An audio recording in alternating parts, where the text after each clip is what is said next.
This is the 2022 RAV4 Hybrid GX two-wheel drive. So this is the base model of the RAV4 Hybrid, and I'll be reviewing it today. In this review, what we're going to do is we're going to take you around the exterior of the car, then we're going to jump in the car and have a look at the interior, and then finally what we're going to do is we're going to take the car for a drive and see what it's like on the road. If you haven't already done so, please subscribe to this channel by pressing the subscribe button below. So looking at the RAV4 here, it's really doesn't stand out that much. So compared to its competitors, like the Outlander, the new Outlander that's come out, the Kia Sportage, I think it's going to look a bit outdated compared to those when you if you park these next to them. You've got plastic. Toyota love their plastic here. Big plastic grille. You've got the big Toyota badge here with a bit of blue highlight to say it's an electric vehicle, or in this case a hybrid vehicle here. Being the base model, you get this grey-black plastic, which you'll see follows me all the way around the car. And then you've got these daytime running lights here, which just run around the headlight there. If we take you around the side here, being the base model, you've got the 17-inch wheels as standard. They're just plain-looking wheels. On there, the tyres are 225 wide, 1255 profile. Again, you can see this black plastic. Those mirrors will fold in. You don't get any keyless entry until you go up to the XL in this. And come around to the back, and you can see the back's not too different to the previous model, so it's sort of just a small sort of update they've done. You've got these sharp edges of the headlights, like is common with the Toyota Kluger there. Again, you've got your little blue highlights around the Toyota badging. As to say, it's an electric vehicle. And then you've got a little bit of a lip here on the back wing there. Again, those cheap grey plastic there, which would go away if you went to the GXL or a model higher. Anyway, let's go jump inside the car and find out what it's like inside. Inside the cabin here, and the first thing I noticed is there's not as much plastic as you usually get in the Toyota. So they've done quite well with some of the materials they've used in here. So this is actually soft, rubbery feel, and it's more the sort of stuff that you would get in one of the Europeans and one of the Japanese cars, so they've done well there. The infotainment system, I'm not too sure about. It's an 8-inch infotainment system, and I feel it looks a bit outdated in terms of these sort of style infotainment systems sitting up there, similar to the Kia, the Mazda, even the Mercedes, these A-classes. They came out in about 2012, and some of the manufacturers these days are starting to embed these infotainment systems back in here. So it looks a bit outdated. Playing around with it as well. I think Toyota need to make a bit of an update to it. As you can see, there's just sort of the menus look a bit basic. The clarity is nothing special on it. These buttons feel and look a bit cheap here. It is touchscreen, so if you want to go in, it is touchscreen. It does have Apple CarPlay and Android Auto as well. This one's got climate control. If you just went the non-hybrid model, it does come standard with climate control, but the base model hybrid does come standard with that, and they're good. Big buttons here, easy to find, everything there. You've got one USB socket down here, and you've got the gear stick, which I don't mind the look of it there. It's got Tiptronic on the gear stick there as well. You've got the automatic handbrake there, and then you've got 3 sports modes, which I'll talk about a bit later when we're driving the car.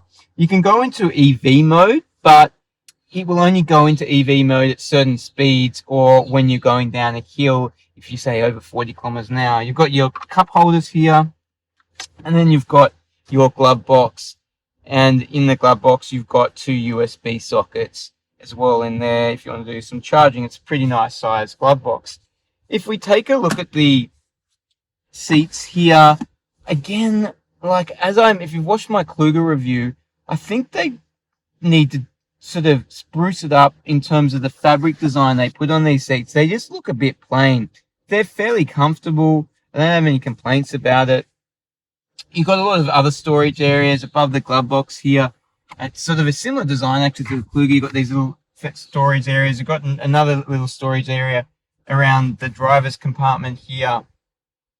The other thing that looks a bit outdated on this, heads-up display area for the driver. A lot of the new cars these days have the virtual cockpit. This doesn't have anything of a virtual cockpit, as you're going to see. So as you can see there, it's really just got the analog gauges there, and then it's got your little trip computer in the middle there, which when you're driving will, show your fuel and your range and kilometers and things like that. But that's about all. If we take you out and have a look at the steering wheel here, all the controls that you need are here, and it's pretty easy to find everything. I haven't had any trouble trying to find anything around there. In the rear here, and the seats are pretty comfortable. You can see I've got a good amount of leg room, and that seat's a fair way back as well. So you could push that forward to give you more leg room. Headroom's also quite good here. Got a lot of headroom there. What's also good is the drivetrain doesn't come up too much here, so it gives that middle seat a lot of room. And if I show you that now, you can see. But what you can notice is if you've got two child seats in here, it would be difficult to fit in this middle seat here. So it might not be as usable, and definitely not as wide here as something like the Toyota Kluger in there. What it's also got is it's got the two air conditioning ducts, which you can see here.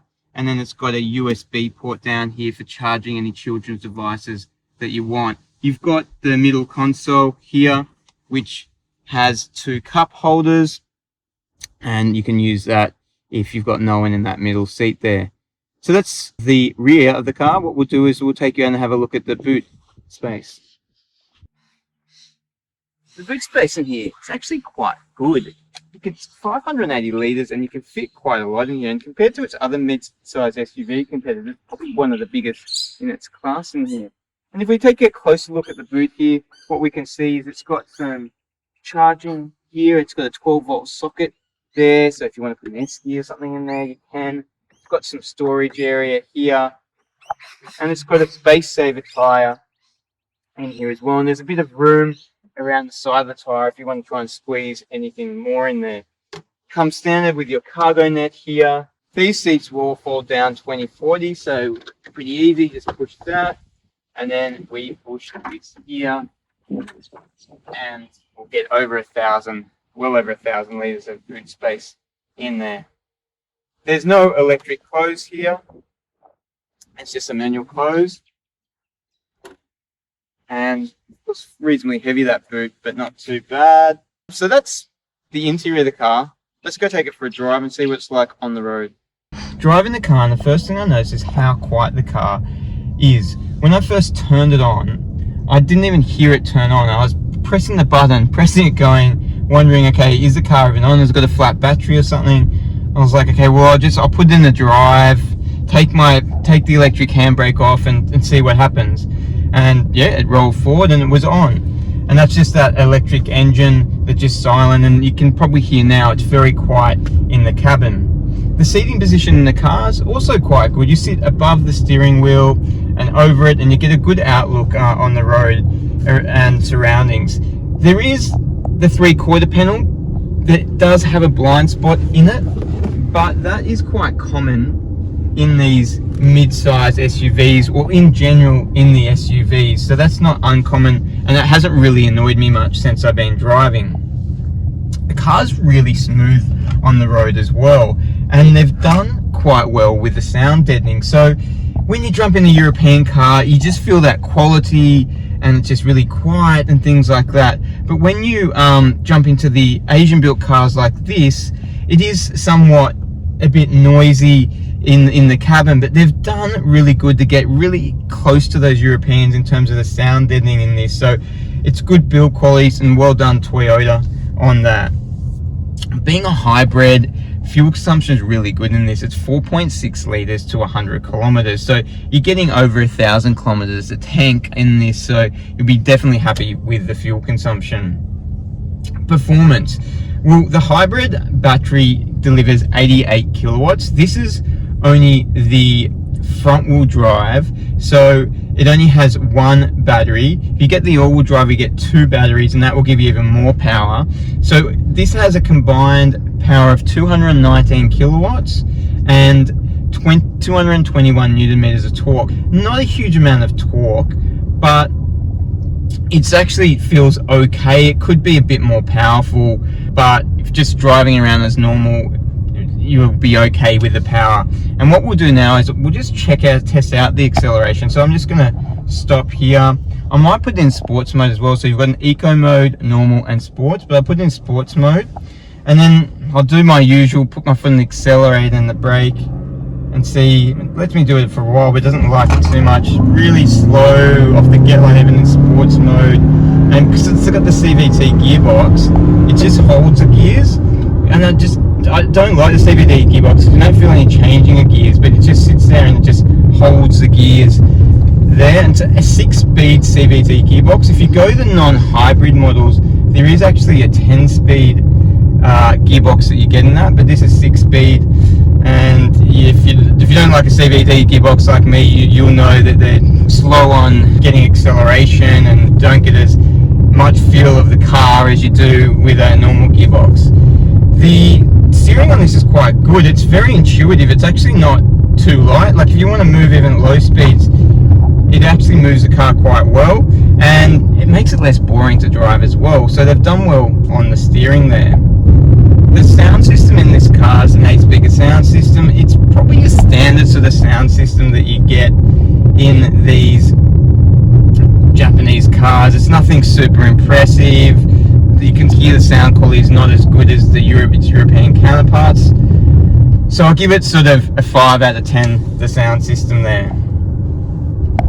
Technology on this, you actually get a heap of technology, which is quite common on the Japanese cars. And some of the Europeans, you've got to pay extra money for stuff that, you know, they should be chucking for free, especially how much you're paying for some of those cars. But in this, front sensors, rear camera, you've got your adaptive cruise control in this, you've got your lane assist, your lane alerts, your front alerts, vegetation if you're coming close to a car, and the lane assist is not too intrusive as well. I find like the Kias, I find especially, they're very intrusive. They try and pull the wheel, but this doesn't really get involved. It starts beeping at you a bit, and if you do start going over the line, it will slowly try and pull you back into your lane, but it's definitely not as intrusive as some of the other ones, and I quite like the system. The beeping can get a bit annoying sometimes, but other than that, it's good.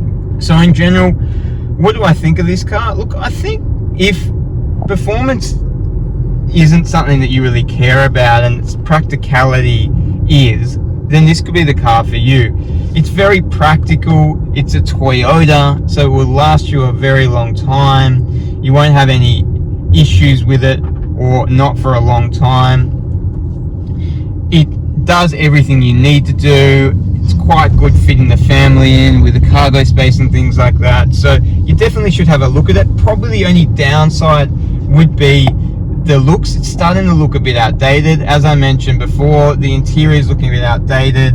Even the dash here is all looking a bit outdated compared to some of the modern cars. And even if you look outside the car, as I mentioned, and put it against some of its newer competitors, such as the new Kia Sportage that came out, and even the new Outlander that came out, it is looking a bit older than those cars. But take it for a drive, see what you think, and then make your own decision.